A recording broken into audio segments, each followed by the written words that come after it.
हे guys good morning. तर आज होता संडे आणि आय नो माझे संडेचे कामे असतात आणि हे तुम्हाला चांगल्याने माहिती आहे. बट ठीक आहे, आता मी घर बदललं. आय मीन माझ्या आईकडे राहते. सो ठीक आहे. तर मग मी इथे पण साफसफाई करत होते. सकाळी थोडंसं काम होतं आणि हे ना मला खूप आवडतं यार, असं वट्टा धुवायला. म्हणजे मला किचन ओटा पण धुवायला आवडतो, बाहेरचा ओटा आणि हे ना मी रोज करते. मला असं वाटतं काहीतरी माझं जुनं नातं आहे नाही का, हे धुण्याच्या चक्करमध्ये. तर बाहेरचं सर्व काही आवरून मी घरात आलेली. मग नाश्ता बनवायला सुरू केलेलं. आज मी नाश्त्यामध्ये केले होते डोसा आणि याच्यासोबत चटणी वगैरे काहीच नव्हती केली. कारण ना, आज मी घरी चालली होती दुपारून. माझं खूप सारं काम होतं, कपडे वगैरे आणायचे होते आणि त्याशिवाय माझे डेज सुरू होत आहेत. सो छोट्या-मोठ्या गोष्टी जे काही पण होत्या, मी इतकं प्रॉपर सामान माझं आणलेलं नाही ना इथे.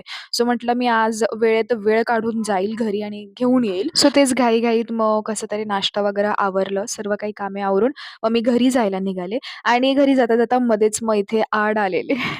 काहीतरी ना बाहेर यांचं खूप महत्त्वाचं डिस्कशन चालू होतं. आई आणि कोणीतरी आली होती एक लेडी. सो ती तिचं भाषण वगैरे देत होते. सो मी तिकडे बसले ऐकायला, की ते काय म्हणताय, काय नाही.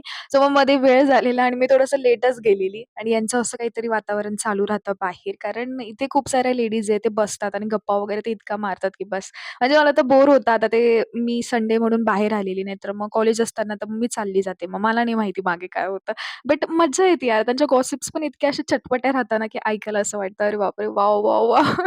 पण मी थोडी बोर पण होते कधी-कधी. सो मग घरी गेल्यावर सगळं काही सामान वगैरे मी घेतलेलं व्यवस्थित नीट आठवणीने सर्वांना भेटून परत यायला निघाले. येताना माझ्या मामीचा मुलगा माझ्यासोबत होता. सो आम्ही मध्ये थांबलेलो पाणीपुरी खायला. कारण खूप दिवस झाले होते यार. मी जेव्हापासून आईकडे आलेली ना, मी बाहेरच्या वस्तू सोडूनच दिल्या. म्हणजे मी खातच नाहीये आणि आठवण पण नाही राहत आणि त्याशिवाय असं एकदम हेल्दी सवय झाली ना, की मग असं काही जंक खाऊ नाही वाटत. आणि मला तर पहिल्यापासून खूप लिमिट खायची सवय आहे. बट ते मध्ये-मध्ये खूप वाढलं होतं. बट ठीक आहे, हे चांगलं झालं आणि मग पाणीपुरी एन्जॉय केल्यानंतर आम्ही घरी यायला निघालो. घरी आल्यावर मग मी बाबाच्या डब्याला थोडीशी मदत करत होती. त्यांना काहीतरी वेगळी डिश खाऊ वाटत होती, मग मी बनवून दिलेली. सो या that's it. Thank you for watching. भेटूयात उद्याच्या व्लॉगला. Bye bye. Good night.